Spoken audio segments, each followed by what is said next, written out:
આ જુનાગઢની ભૂમિની તાકાત કેટલી છે. કરોડો રૂપિયાના પિક્ચરો બને છે, બોલિવૂડના પણ. એને પણ 100 કરોડે નથી પહોંચી શકતા. અને ગુજરાતી એક પિક્ચર બને છે લાલો, 50 લાખ કરોડનું પિક્ચર બને છે ભાઈ. અને એ ગુજરાતી જનતા એ 100 કરોડ સુધી પહોંચાડે છે, કે જેનું જુનાગઢ થી લઈને દ્વારિકાધીશ સુધી કેટલો લગાવ હશે એ કૃષ્ણ ભક્તિ, એ શિવ ભક્તિ, ગુજરાતીઓનો કેટલો લગાવ. અને કીર્તિભાઈ આમાં સ્વર આપ્યા છે તમે તો.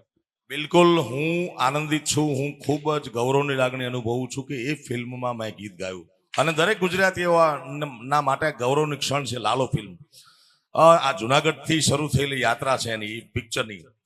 મને કહેતા આનંદ થાય છે કે આ જુનાગઢની ધરતી એવી ધરતી છે. તમે કીધું ને કે આ ધરતીની તાકાત શું છે, આ ધરતીની ખુશ્બુ કેવી છે.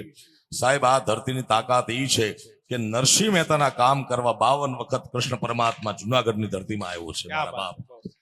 અને એ લાલો ફિલ્મ ચાલ્યું એનું 100% અંકિત સખિયા એનો ડિરેક્ટર છે. એ મને 3 વાર મળી ગયો. ત્યાર પછી અમે ગીતના થોડા સુધારા વધારે કર્યા, પછી ગીત રજૂ કર્યું. ત્યારે મને એને કીધું હતું કે પિક્ચરનું નામ છે લાલો અને નીચે લખી કૃષ્ણ સદા સહાય તે. તો આપણા સૌરાષ્ટ્ર, ગુજરાત, કચ્છ, કાઠિયાવાડમાં એક બે દુહા ટાંકવા છે મારે કે માથું કૂટે માનવી ત્યારે વિઘો એક માંડ પવાય. આપણે બધા ખેડૂતના સંતાન છે. સંતાન નહીં હોય તો આપણે ખેતી કરતા આપણા માવતરોને, વડીલોને જોયા છે. 2-5 વીઘા વાડીમાં પાણી પાવું હોય તો આખી રાત માથાકૂટ કરી ત્યારે માથું કૂટે માનવી ત્યારે વિઘો એક માંડ પવાય. અરે રઘુવીર રીજે રાજડા તો જ નવખંડ લીલો થાય. અને કૃષ્ણ સહાય કરે તો આટલી વાર લાગે મારા બાપ. દરેક ગુજરાતીઓ ગૌરવ લેવા જેવી ઘટના. લાલો ફિલ્મ 125 કરોડ ને પાર કરી ગઈ છે. 2 કડી.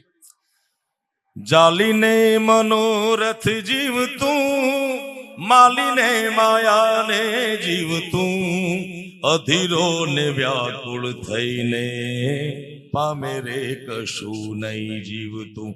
ઓ માયા કેરી ચાદર ઓઢી પામે રે કશું નહીં જીવતું.